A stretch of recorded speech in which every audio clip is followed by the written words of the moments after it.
Bonjour, alors dans cette vidéo nous allons corriger les exercices sur les sphères et boules. Donc en commençant par le premier exercice. Donc on considère la sphère ci-contre, celle-ci. On vous donne le centre CA et le diamètre DE. Donc on vous demande de compléter avec rayon et diamètre chacun de ces segments-là. Alors DE, déjà c'est marqué diamètre, mais même si ce n'était pas marqué, vous avez A, c'est le centre. Le point E se trouve sur la sphère, le point D se trouve sur la sphère et le point B se trouve sur la sphère.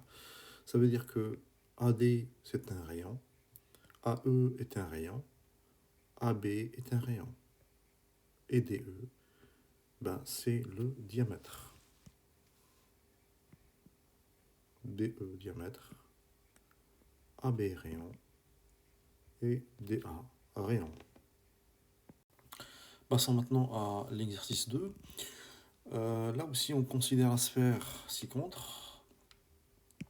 A c'est le centre, C et E c'est le diamètre, et B est un point qui se trouve sur la sphère.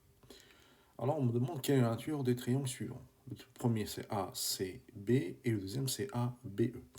Alors, nature d'un triangle, c'est simple. Vous avez soit c'est un triangle quelconque, ça n'a aucune particularité, soit c'est un triangle isocèle, donc il faut montrer qu'il possède deux côtés égaux, soit c'est un triangle équilatéral, donc il faut prouver qu'il possède trois côtés égaux, soit c'est un triangle rectangle, donc il faut montrer qu'il y a un angle droit, soit c'est un triangle rectangle isocèle, c'est-à-dire qu'il faut montrer qu'il est en même temps rectangle et en même temps il possède deux côtés égaux.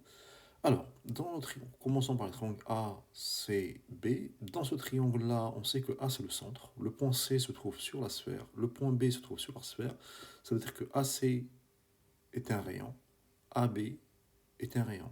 Donc ABC est un triangle isocèle, parce que là on voit bien que le côté BC est plus grand que AB et plus grand que AC.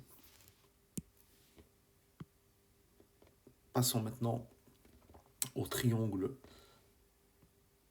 ABE.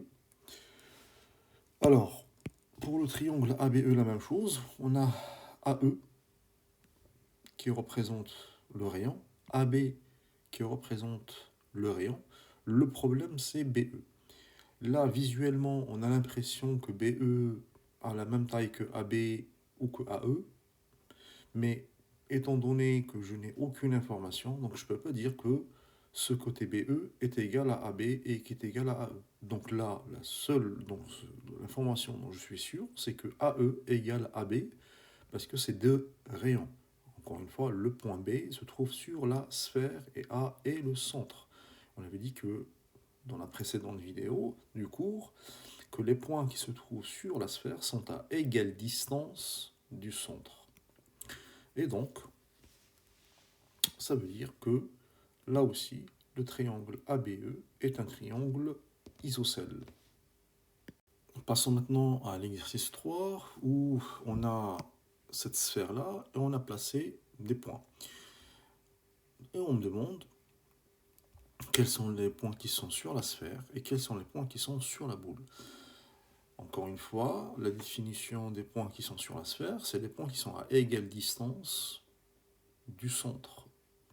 Et les points qui sont à l'intérieur de la boule, c'est-à-dire c'est les points qui ont une distance inférieure ou égale au rayon. Alors, le haut représente le centre.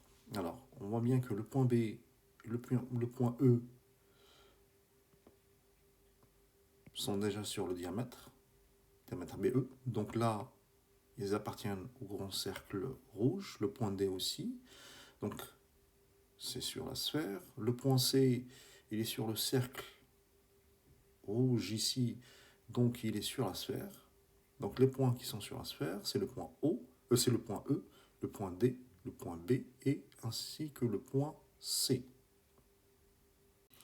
On aurait éventuellement un doute concernant le point C, mais si je trace OC, OC est le rayon. Maintenant, quels sont les points qui sont dans la boule? Les points qui sont dans la boule, c'est-à-dire que c'est les points dont la distance est inférieure au rayon. Alors le point O, le centre, il est forcément sur la boule.